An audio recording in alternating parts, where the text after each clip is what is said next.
नमस्कार। शनि साधना के हमारे इस कार्यक्रम में एक बार फिर आप सभी का स्वागत है। मैं आपका ज्योतिष मित्र पंडित हिमांशु ने आप सभी का स्वागत करता हूं और उम्मीद करता हूं कि आप सभी कुशल मंगल होंगे।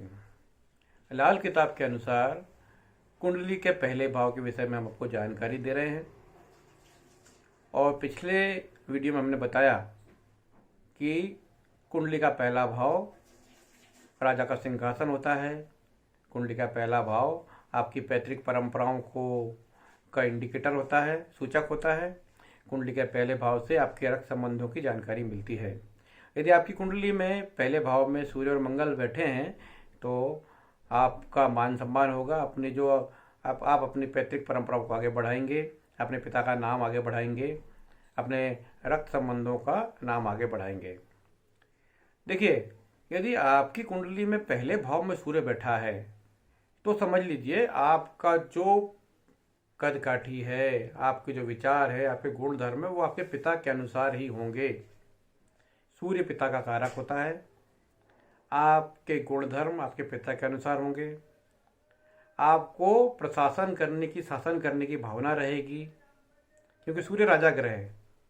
आकाश मंडल का राजा सूर्य को बोलते हैं। सभी नवग्रह उसकी परिक्रमा करते हैं। तो आपकी कुंडली में लग्न में सूर्य बैठा है लाल किताब के अनुसार, तो आप में प्रशासन करने की भावना रहेगी। आप तेजस्वी रहेंगे सभी, और नेतृत्व करने की भावना आपके अंदर बराबर बनी रहेगी। दूसरी बात, कुंडली का जो पहला भाव होता है वो उसकी दिशा कौन सी होती है, ये आपको जानकारी दे रहा हूं। उसकी दिशा होती है पूर्व दिशा। यानी जो कुंडली का लग्न का भाव होता है, पहला भाव होता है, उसकी दिशा होती है पूर्व दिशा। और आपको जानकारी सभी लोगों को जानकारी है कि पूर्व दिशा से ही भगवान सूर्य का उदय होता है।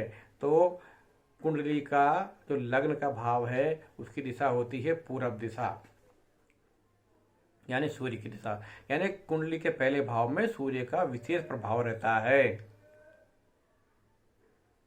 अब देखिए, लग्न में मैंने बताया कि कुंडली में सूर्य का पहले भाव में सूर्य का विशेष प्रभाव होता है। मंगल पहले भाव का स्वामी होता है, यानी सूर्य और मंगल इस भाव पर विशेष प्रभाव दिखाते हैं। और इनके मित्र ग्रह कौन से हो गए? चंद्रमा और गुरु। यानी यदि पहले भाव में सूर्य बैठे, या पहले भाव में मंगल बैठे, या पहले भाव में गुरु बैठे, या पहले भाव में चंद्रमा बैठे, तो ये सब अच्छा प्रभाव देंगे, क्योंकि पहले भाव में सूर्य और मंगल का अधिकार है और चंद्र और गुरु उनके मित्र हैं। तो जो मित्र मंडली यदि पहले भाव में बैठती है तो ऐसे व्यक्ति अपने परिवार, अपने रक्त संबंधों का मान सम्मान बढ़ाने वाले होंगे। और साथ में एक बात और बता दूं, कुंडली के पहले भाव के मित्र कौन से भाव होते हैं? 5वें भाव और 9वें भाव। यानी कुंडली से यदि पहले नंबर सब गिनेंगे तो वो जो 5वां नंबर आएगा और जो वहां से 9वां नंबर आएगा वो पहले भाव के मित्र होते हैं। तो यहाँ पर पहले भाव के मित्र 5वें और 9वें भाव में होना चाहिए। यानी कि यदि कुंडली में लग्न में सूर्य बैठा हो और पंचम में मंगल बैठा हो या भाग्य में गुरु बैठा हो तो जीवन में आदमी प्रशासनिक सेवा में बहुत नाम कमाता है, राज्य सम्मान पाता है, नेतागिरी में, प्रशासन में, राजनीति में उच्च पद पाता है। चाहे वो व्यापार में हो, चाहे समाज में हो, चाहे किसी भी फील्ड में हो, उसको अच्छा मान सम्मान मिलता है। वो अपने परिवार के मान सम्मान को और आगे बढ़ाता है। ये चीज ध्यान रख लीजिए। यदि पहले भाव में सूर्य और मंगल हो तो पंचम भाव में और 9वें भाव में उसके मित्र ग्रह होना चाहिए। तो ये इस वीडियो की मेरी स्पेशल जानकारी आपको दे रहा हूं, इसको नोट कर लीजिए।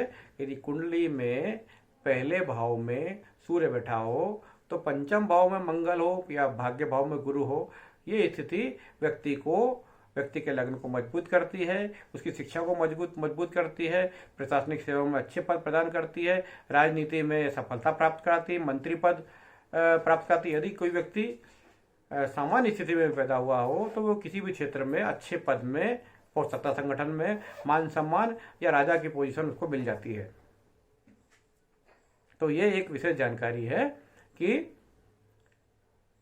लग्न के मित्र ग्रह पंचम और नवम भाव में होना चाहिए।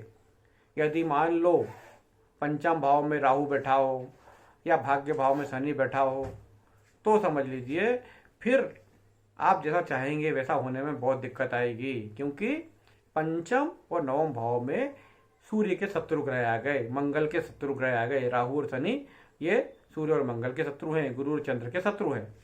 तब आपको राहु और शनि का उपाय करना पड़ेगा, तभी आपको जीवन में सफलता मिलेगी।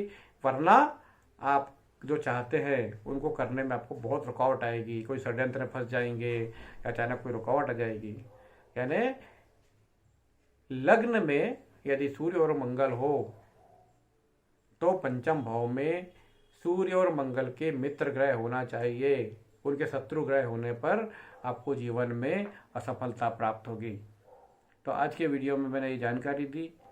अगले वीडियो में मैं आपको बताऊंगा कि लग्न में शत्रु ग्रह होते हों, यदि लग्न में सूर्य के शत्रु ग्रह बैठे हैं तो क्या रिजल्ट मिलता है, क्या दिक्कतें आती हैं।